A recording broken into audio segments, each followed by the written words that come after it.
Oh, I like that. I'm ready to start. Welcome to our podcast. Here's where we're at, my dudes. I had the flu for a week, so my voice is coming back. Yay! Sorry about that. And then poor Riley, angel darling. I did get my wisdom teeth out, so Yes. I'm recovering. Yes. And I can't talk that much either, so I'm gonna be doing a lot of nodding and approving. And looking beautiful. Look at her. Look at her little face. I just look so Just thriving.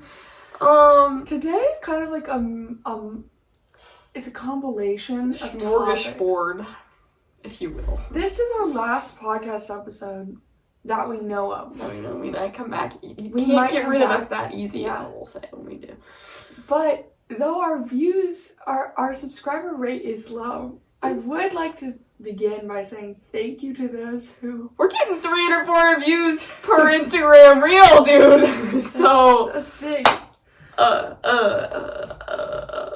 Yeah. Dude, this is the most I've talked in a week and a half, and look at them. You're talking pretty well. I have not been talking that much at all. You're doing pretty good. You're doing good. So, yes, today we're talking about... Let's start with embarrassment. Yeah, the topic of embarrassment. So let's just be so for real. Embarrassment is not real. I feel like that was like a trend on the internet. Especially like 2 years ago. The whole thing, like, embarrassment just is not real. If you don't believe in it, it's not real, because the only, embarrassment is the act of you looking back on something and like being embarrassed about it. But if you just decide you don't feel embarrassed, it's not like anybody else could make it embarrassing, you know what I mean? Which is like is true. My dad always used to tell me about this experiment, and I'm gonna get all the details wrong, but where they would put like these kind of super masculine guys in public in like My Little Pony or like Barbie shirts that were super like out there, and the guys were always so like cowering, sure they were being judged, and they would walk around the store and be so embarrassed, and then at the end they would poll the people in the store, and then like no one will remember them. Yeah. Like, even if the people do remember it, like, they'd remember it, they just move on so quickly, like, it's, everyone's in their own lives. True, like, embarrassment is just in your head, and so if you just choose not to dwell on it, it doesn't really have an impact. Because there is a beauty in the fact that everyone is so absorbed in their own lives. Like, normally that's bad, but, even if, like, most people don't really notice what you're doing in their periphery, and even if you make a blip on their radar, unless you're causing them distress, it's just like breaking up the monotony of the day. Like, I'd rather be like kind of a funny anecdote they tell on the train ride home from work, like, oh, this kid did like a, whatever. Like, I'd rather be that than just like another person who passed by. Like, as long as I'm not causing anyone distress or like making their day worse, like, what's the, why do I care if it's like funny to them? Like, I'm not embarrassed. And if they do, like, other people do care, like, they're really just, it's the classic, like, but they're just projecting themselves. Which they would do on whatever they needed to. Like, if somebody's not unhappy to where they're projecting themselves onto somebody else's, like, quote-unquote embarrassing moment, they're gonna find something to project themselves onto, like, it's not you.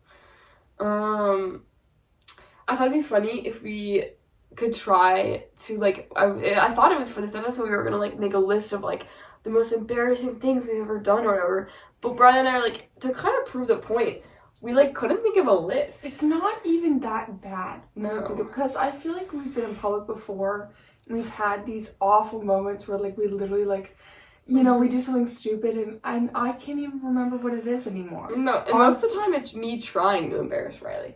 And really, I think the inoculation technique is like, it's exposure therapy. Exposure therapy. Yeah.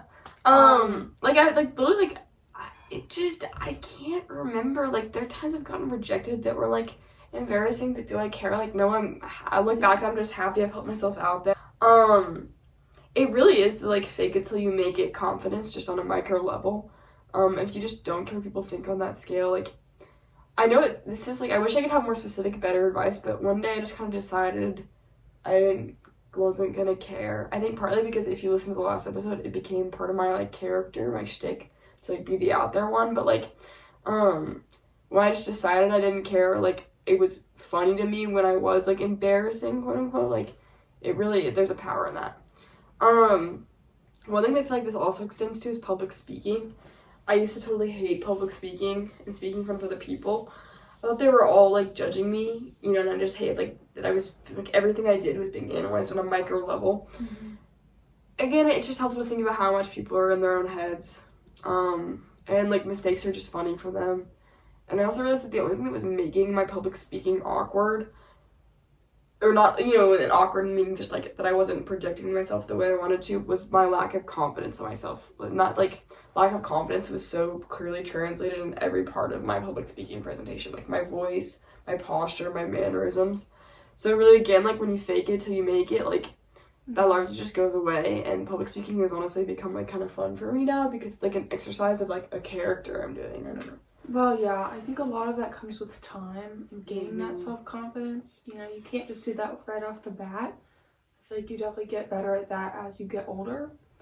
In terms of embarrassment, I mean, I agree with everything you've said. I think that a lot of it, most of it is just in your head. And I do think it's like, people are constantly, they're obsessed with themselves and their lives, and while that can be a problem, it's also kind of a blessing as well, because people aren't actually actively judging you more than you think, and it's and if they are, like you said, it's reflecting on them and their own insecurities. Right there.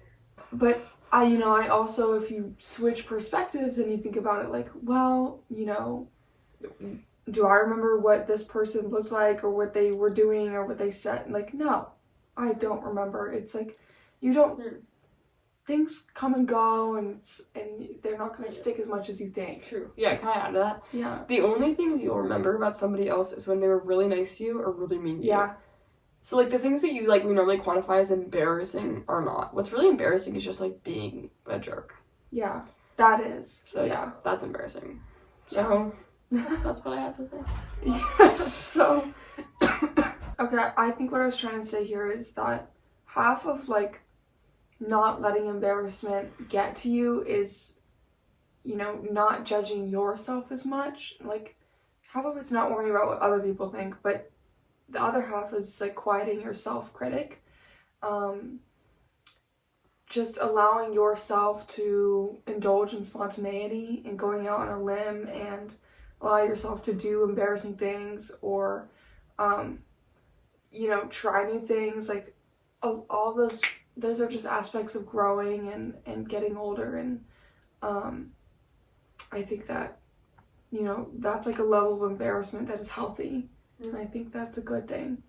I also put a note to myself that, like, going into college or, like, years like going in the forward, future, I plan to, like, work to be, like, my most authentic and confident and unabashed self, you know, just going into situations with, you know, the least amount of anxiety or, like, inner critic as I can.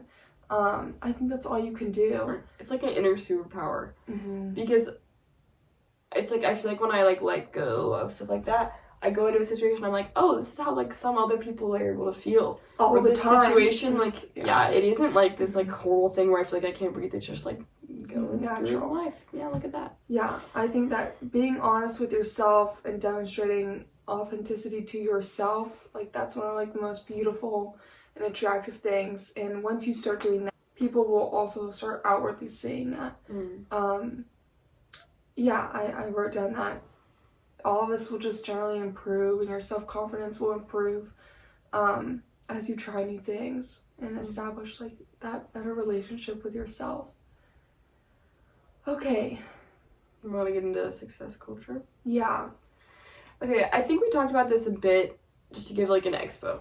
I think we talked about this in one of the first episodes, but just as a recap, Riley and I, Riley since 4th grade, me since 6th grade, Riley since 4th grade, me since 6th grade, go to a really high, kind of like high stress, high competition college prep school. Very high achieving culture, a lot of, like, generational success of a lot of families that go there that kind of adds to that. And it definitely can kind of feel like a pressure cooker. Like, it's one of those schools you think of when you think of, like, prep school, competition. Yeah, it's stuff like that. And it's small, so everyone knows everyone's business. People know other people's GPAs somehow. Yeah. We don't rank, but, like, people still know all that stuff. So it's, that's where we're coming from. That's like the environment we've been going through. And we love, you know, there's so much to love about where we go, but I think it's very healthy to like look around, and most schools you can identify this culture kind of seeping in. So yeah. Yeah, I think I'll start off with like my personal experience with that. You know, there's a lot of positives and things that I love about our school in that kind of in that environment, but there's a lot of things that if they go unnoticed or unchecked can be unhealthy. So a lot of that for me was like mental health issues, especially like honestly, well, if I'm gonna be honest, like freshman through junior year, like it really, I made a change senior year that ultimately has made a big difference. But I think that, you know, checking in with yourself realistically and genuinely in your mental health is so important. Like I went probably about 3 years of having actual anxiety. Like I didn't know, it's hard because it's different for everybody, but it's like I didn't know that my symptoms weren't normal.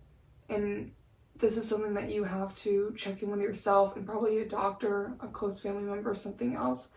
But it's I think that it's something that you need to be aware of, and I think that you know, once you get a basis understanding of your own mental health and where you're at, then you're going to be able to flourish. It's kind of like a complicated subject because it's different for everybody. And we're not doctors, but no, this is just our own experiences. But yeah, I now I'm like better able to identify anxious thoughts and feelings and deal with them immediately. And I've also found other outlets that have helped. You know, exercise has always helped me, but implementing things like yoga or quieter activities, reading and painting, writing, all of these things have helped a lot with my mental health and dealing with those, you know, stressful school environments, which were causing those fluctuations in my mental health. So yeah, that sounds like rant. I'm trying to gather my thoughts, but yeah, I think checking in with your mental health, really thinking about it, and like, you know, thinking about what is normal, what is not normal. I know that's hard to gauge, but for me, I like would brush it aside, and now I'm learning like certain feelings or certain things weren't normal. So yeah, so true. And that's no, I meant that genuinely, like, and yeah, it is tough because it's so different for everyone, and there's so many different factors that go into it. But I think we talked about this in a previous episode, but I feel like it's also, in my personal experience, it's so easy to like run from. I found it so easy to run from myself, where I'm just kind of like, you just keep spinning, you just keep moving, and you just realize you feel awful, and you felt that way for a long time, but you don't remember what started it or like the triggers. It's just a tumbling of emotions. Right. Yeah. And so it's like, it's really hard, but just trying as much as possible, even if you maybe don't have super strong mental health challenges, like just, but still, like, it's, everyone should work to be able to identify and okay, wait, I don't feel right. When did this start? And trying to get it as early to its inception as possible. Yeah, one thing, like, something that is so minute but that has helped me is like literally identifying what I'm feeling immediately and what it is. Like literally, I did this an hour ago. I was like, I'm feeling not good and I need to cry, or I'm feeling whatever it is, and like, and even if you're with somebody or if you're like just being honest and putting it out there instead of pushing it down, I think is so valuable. Even if you do cry in front of them, or even if you do whatever it is, it's like, I think part of feeling better emotionally sometimes is being able to express those emotions outwardly. I think that's a healthy thing that I'm still learning too. Yeah, it's a tough thing, but it's really helpful. Yeah. So kind of bringing this back around to like the prep school environment, how do you think that influenced your experience? Absolutely. So I mean, obviously, like, my course rigor and things like that are still similar this year, but I've viewed everything in such a different light.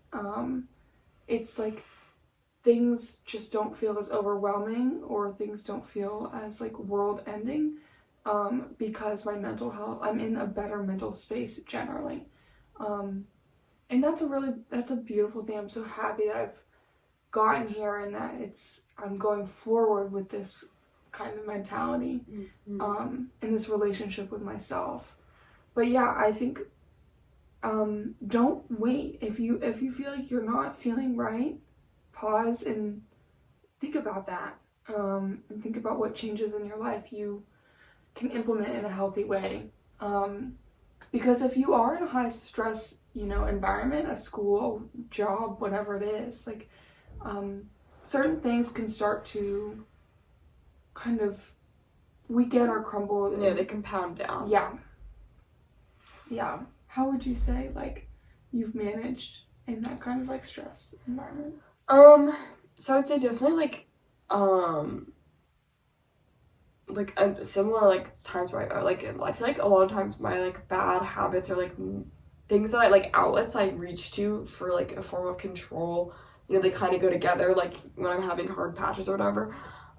So I feel like, for me, one of my kind of almost, it sounds kind of silly, but one of my, like, outlets for control has been this, like, feeling of, like, academic validation. And for me, like, this, like, for so long, like, crafting myself into this, like, perfect applicant, was such a pull. But, the thing, too, though, is I've also kind of, I've done a lot of things just for an application, yes, but, like, the things that I've actually spent time doing, I really do care about. And I think that was something important to, like, identify about myself, is I just, and I think this is true for all of us, but sometimes we just don't let ourselves, like, realize it, but the only things that are worth my time that I, like, am willing to just be fulfilled in, the only things that are going to fulfill me, and I think most people are things you actually care about. I also just, like, this is getting into, like, a more, like, foofy topic, but I just, like, realized I don't care, like, I don't care the prestige of the school I go to. I really don't. Like, I'm so grateful. I'm so grateful I get to say that, because that was so not true for so many years. But, like, I just don't care. Like, for me, it's like, what's the point if you're not happy? What's even the point? Like, let's say you go to prestigious school because you want, you think that's going to set you up better in your career, and it has better opportunities and resources. What good are those resources if you're not supported? You don't feel supported, you're not happy, you're not doing emotionally and mentally well, you're not enjoying them. Like, what's the point? Like, it just, like, and also, like, okay, this is, like, getting really, like, into it. It's like, okay. What does it matter if I have a like, quote unquote successful career? Like, what do these outside metrics matter if I'm not happy in 30 years? Like, at some point, like, and it's like, once you're safe and secure, and obviously you have enough flexibility to do things like, travel and mainly just not have to, like, worry constantly, money doesn't matter after that point, really, in my mind. And obviously that's a super privileged place to be able to be in once you can get to that point and say money doesn't matter. But for me, it's like, if I'm already going to commit myself to a career, why would I sell my soul to make $100,000 more doing something that would make me so much less happy? Because it's like, it's just like, what does it matter? Like, we don't have that much time. If I don't care about something, I don't, like, what's the point? I understand. I mean, like, the classic, like, eulogy thing of, like, in my eulogy, am I really gonna give a crap if someone says I made partner at some, like, stupid law firm?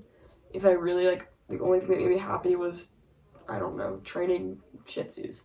Like, that's what I'm gonna care about, and that's what I'm gonna want, like, to be remembered for, and, like, to remember even, about myself. So just, I just implore you that if you are on a path where you're only able to find fulfillment in traditional markers of success culture, like, that is really a chance, like, I would say, to just take that chance and, like, reevaluate where your true joy is coming from. Because I'm truly of the opinion that you can have everything. I mean, you can be in a horrible situation and that's different, but, like, if you keep that mentality with you of this, like, success culture, like, you can have everything you might ever want, and everything that can make you happy, and it's still, you won't be able to find happiness. Mm-hmm. So, I don't know. Yeah, I think all that's very true, and I think that's very wise coming from our age, and where we go. And I think, I mean, my mom always says, focus on what you love and everything else will follow.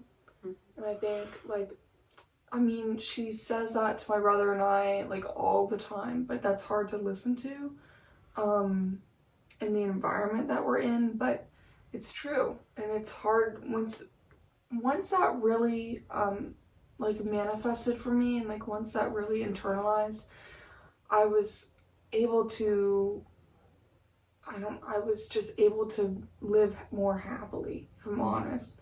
I mean, I think that choosing a college or choosing a job, choose based on what is going to make you happiest, and not based off of the expectations of others, or maybe an unhealthy expectation within yourself. Or choose your life based off of strictly what makes you happiest. And I know, like, there are sacrifices that you need to make in life to survive, obviously, but like generally choose things that make you happy and make you feel fulfilled. And I know, like, that's well said. I know I'm kind of repeating myself, but like some brand name like school or something, like, then just being able to say you went to Harvard, that's not gonna make you happy. Like, that's like some example, everyone always uses that example, but like no matter what, like what tier of prestige you feel like you need to earn, like that's really, I promise you, if you give everything you have to just get that one thing, when you get it, I promise you, like, you're gonna open that letter and you might be happy for even a couple weeks, like, wow, I did it. But then there's this moment, like, and I promise you, I felt it firsthand, where you're like, after you've opened the letter, you're like, well, what now? Like, there's this hollowness behind that. So please, like, just allow yourself to, like, reconsider what your goals are that you're shooting for, because the goals that are right, like, once you achieve them, this, like, bounty will open instead of this, like, hollowness behind it. Yeah, I agree. I think building your life upon things that you love and you actually have interest in will prevent those feelings of hollowness or just a sense of sureness within yourself, I think. Like, for me, like, I've found activities or pieces of the arts, whatever it is, that make me feel genuinely happy. Like, but whether it's an art or whether it's an instrument, whatever it is, it's like, build your life off of things that don't require like an external metric or it's an internal love, not an external validation. So I'm trying to because external validation, again, like, it'll never be enough. Like, like, I hate to be the bearer of bad news, but I'm trying to think of, like, if I have a good example, like something that, like, used to be so important to us that, like, now you just really don't care about. It used to be so important to me, like, my GPA, that kind of went along with it. Well, okay, it's a weird thing because I've always, like, loved learning, and so first, and like what I actually cared about is like understanding material and enjoying like the process of learning. That's the thing that's very difficult if you go to a school like this. Right. Lots of people, including you and I, genuinely do have a love for learning, a love for it, but that can be almost crushed in a way. Yeah, almost snuffed out, because like I felt like I should be caring more about the grades and stuff, but it's so true. Like, I know there's like these existential like worries we have to worry about, like, you know, career and everything, but hard work like speaks for itself. It really does.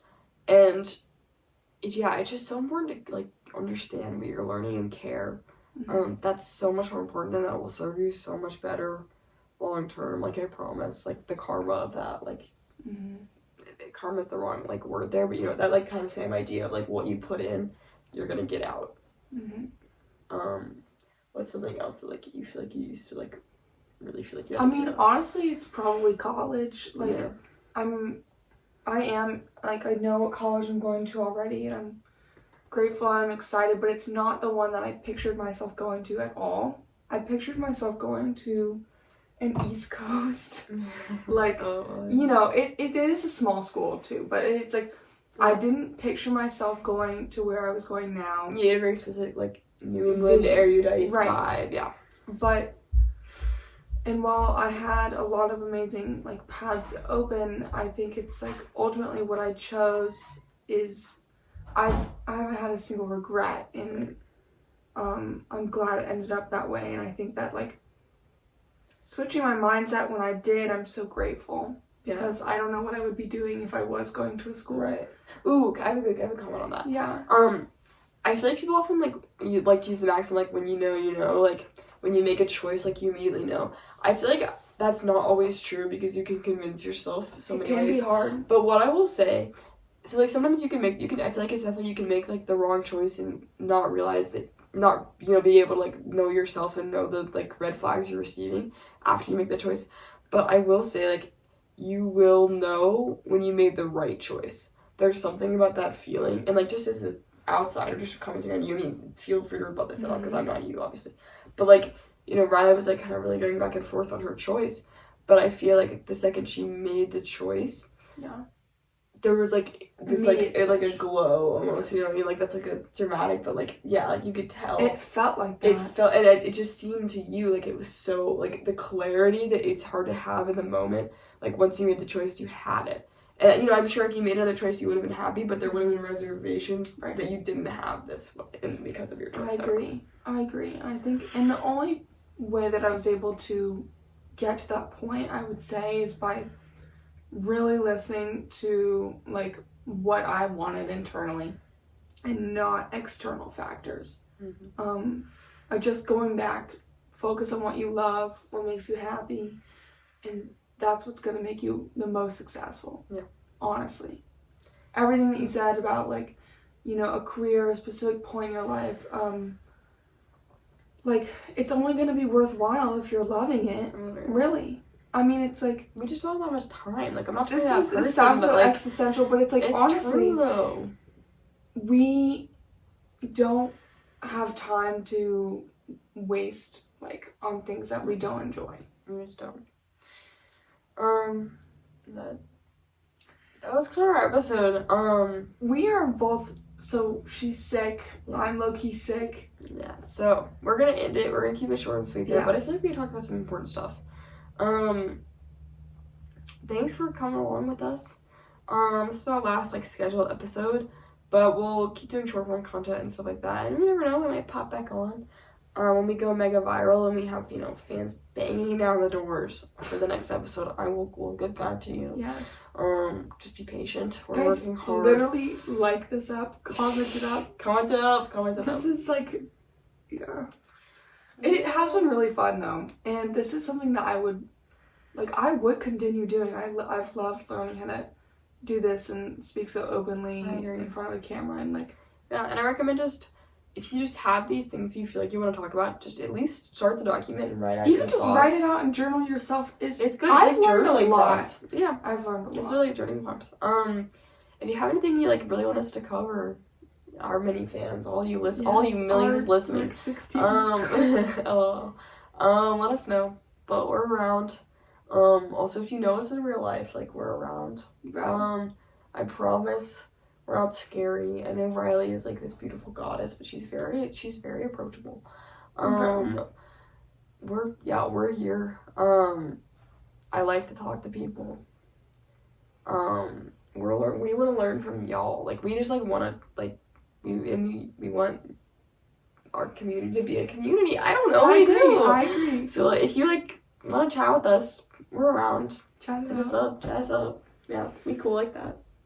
Okay.